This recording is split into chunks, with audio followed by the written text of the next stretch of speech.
Hey guys, ಎಲ್ಲರಿಗೂ ನಮಸ್ಕಾರ. ಇವತ್ತಿನ ಒಂದು ವಿಡಿಯೋದಲ್ಲಿ ಫೈನಲ್ ಆಗಿ ಸೆಕೆಂಡ್ PUC ಎಕ್ಸಾಮ್ನ ಒಂದು ರಿಸಲ್ಟ್ ಬಂದ್ಬಿಟ್ಟು ಯಾವಾಗ ಅಂತ ಹೇಳ್ಬಿಟ್ಟು ಅನೌನ್ಸ್ಮೆಂಟ್ ಮಾಡಿದ್ದಾರೆ ಅಂತಾನೆ ಹೇಳ್ಬೋದು. ಇವತ್ತಿನ ಒಂದು ವಿಡಿಯೋದಲ್ಲಿ ಕಂಪ್ಲೀಟ್ ಇನ್ಫಾರ್ಮೇಶನ್ ತಿಳಿಸ್ಕೊಡ್ತೀನಿ. ಇನ್ನ ಚಾನಲ್ಗೆ ಸಬ್ಸ್ಕ್ರೈಬ್ ಮಾಡ್ಕೊಂಡಿಲ್ಲ ಅಂದ್ರೆ ಸಬ್ಸ್ಕ್ರೈಬ್ ಮಾಡ್ಕೊಂಡು ಪಕ್ಕದಲ್ಲಿರುವಂತ ಒಂದು ಬೆಲ್ ಐಕಾನ್ ಕ್ಲಿಕ್ ಮಾಡೋದು ಮರಿಬೇಡಿ. ಸಬ್ಸ್ಕ್ರೈಬ್ ಮಾಡ್ಕೊಂಡ್ರೆ ಮಾತ್ರ ನಿಮಗೆ ನೋಟಿಫಿಕೇಶನ್ ಬರ್ತದೆ, ಅದಕ್ಕೋಸ್ಕರ ಸಬ್ಸ್ಕ್ರೈಬ್ ಮಾಡ್ಕೊಳ್ಳಿ. ಬನ್ನಿ ವಿಡಿಯೋನ ಸ್ಟಾರ್ಟ್ ಮಾಡೋಣಂತೆ. ಮೊದಲನೇದಾಗಿ ಸೆಕೆಂಡ್ PUC ನ ಒಂದು ಎಕ್ಸಾಮ್ ರಿಸಲ್ಟ್ ಬಂದ್ಬಿಟ್ಟು ನಾಳೆ ಮಧ್ಯಾಹ್ನ 3 ಗಂಟೆಗೆ ಅನೌನ್ಸ್ಮೆಂಟ್ ಮಾಡ್ತಾರೆ ಅಂತ ಹೇಳ್ಬಿಟ್ಟು ಒಂದು ನೋಟಿಫಿಕೇಶನ್ ಬಂದಿದೆ ಅಂತಾನೆ ಹೇಳ್ಬೋದು. ಆಕ್ಚುಲ್ ಆಗಿ ಇದು ಅಫಿಷಿಯಲ್ ಅನೌನ್ಸ್ಮೆಂಟ್ ಅಂತಾನೆ ಹೇಳ್ಬೋದು. ನಾನು ಹೇಳಿದೆ ನಿಮಗೆ 7ನೇ ತಾರೀಕಿಗೆ ಅನೌನ್ಸ್ಮೆಂಟ್ ಮಾಡಬೇಕಾಗಿತ್ತು, ಬಟ್ ಆದ್ರೆ ನನ್ನ ಪ್ರಕಾರ ಅದು ಯಾವುದೇ ಎಲೆಕ್ಷನ್ದು ಆ ಥರ ಏನಲ್ಲ, ಏನೋ ಟೆಕ್ನಿಕಲ್ ಇಶ್ಯೂ ಇರಬೇಕು ವೆಬ್ಸೈಟ್ ನಲ್ಲಿ. ಸೊ ಹಂಗಾಗಿನೇ ಅದನ್ನ ಪೋಸ್ಟ್ಪೋನ್ ಮಾಡಿದ್ದಾರೆ ಅಂತಾನೆ ಹೇಳ್ಬೋದು. ಈ ಸತಿ ಜಾಸ್ತಿ ಜನ ಚೆಕ್ ಮಾಡ್ಕೊಂತಿರೋದ್ರಿಂದ ಈ ತರ ಇಶ್ಯೂ ಬಂದಿರಬಹುದು. ಸೊ ಹಂಗಾಗಿನೇ 2 ದಿನ ಡಿಲೇ ಮಾಡಿದ್ದಾರೆ ಅಷ್ಟೇ. ಸೊ ಅದಕ್ಕೇನು ಸಂಬಂಧನೇ ಇಲ್ಲ. ನಾಳೆ 3 ಗಂಟೆಗೆ karresult.nic.in karresult.nic.in ಈ ಒಂದು ವೆಬ್ಸೈಟ್ಗೆ ಹೋಗ್ಬಿಟ್ಟು ನೀವು ಚೆಕ್ ಮಾಡ್ಕೋಬೇಕಾಗುತ್ತೆ.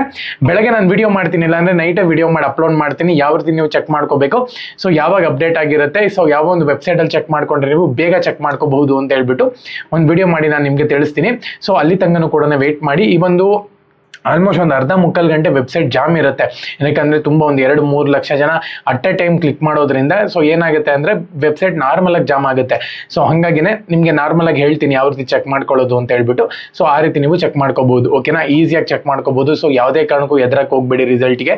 ರಿಸಲ್ಟ್ ಏನಾದರೂ ಬರಲಿ ತಲೆ ಕೆಡಿಸ್ಕೊಳ್ಳೋಕೆ ಹೋಗ್ಬೇಡಿ. ಈಸಿಯಾಗಿ ಕೂಲಾಗಿ ಚೆಕ್ ಮಾಡಿ, ಟೆನ್ಷನ್ ಮಾಡ್ಕೋಬೇಡಿ ಮೇಯ್ನಾಗಿ, ಓಕೆನಾ. ಟೆನ್ಷನ್ ಮಾಡ್ಕೊಂಡ್ರೆ ಎದುರ್ಕೊಂತೀರ. ಸೊ ಹಾಗಾಗಿನೇ ಆರಾಮಾಗಿ ಚೆಕ್ ಮಾಡಿ. ಪಾಸೋ ಫೇಲೋ ಫಸ್ಟ್ ನೀವು ರಿಸಲ್ಟ್ನ ಚೆಕ್ ಮಾಡಿಕೊಂಡು ಎಷ್ಟೆಷ್ಟು ಮಾರ್ಕ್ಸ್ನ ತೊಗೊಂಡಿದ್ದೀನಿ ನಾನು ಪ್ರತಿಯೊಂದನ್ನು ಕೂಡ ಕ್ಲೀನಾಗಿ ಚೆಕ್ ಮಾಡ್ಕೊಳ್ಳಿ. ಚೆಕ್ ಮಾಡ್ಕೊಂಡು ಆದಮೇಲೆ ನೀವು ಪಾಸ್ ಆಗಿದ್ದೀರಾ ಅಂದರೆ ಇದೇ ವಿಡಿಯೋಗೆ ಬಂದು ಮೆಸೇಜ್ ಮಾಡಿ ನಾಳೆ, ಓಕೆನಾ. ಸೊ ಪಾಸ್ ಆಗಿದ್ದು ಎಷ್ಟು ಪರ್ಸೆಂಟೇಜ್ ತೆಗೆದು ಪಾಸ್ ಆಗಿದ್ದೀರಾ ಅಂತ ಹೇಳ್ಬಿಟ್ಟು. ಸೊ ಚಾನಲ್ಗೆ ಸಬ್ಸ್ಕ್ರೈಬ್ ಮಾಡ್ಕೊಂಡಿಲ್ಲ ಅಂದರೆ ಸಬ್ಸ್ಕ್ರೈಬ್ ಮಾಡ್ಕೊಳ್ಳಿ. ನಾಳೆ ರಿಸಲ್ಟ್ ಬಂದ ತಕ್ಷಣ ವಿಡಿಯೋ ಮಾಡ್ತೀನಿ ಯಾವ ರೀತಿ ಚೆಕ್ ಮಾಡೋದು ಅಂತ ಹೇಳ್ಬಿಟ್ಟು. ಜೈ ಹಿಂದ್, ಒಂದೇ ಮಾತ್ರ.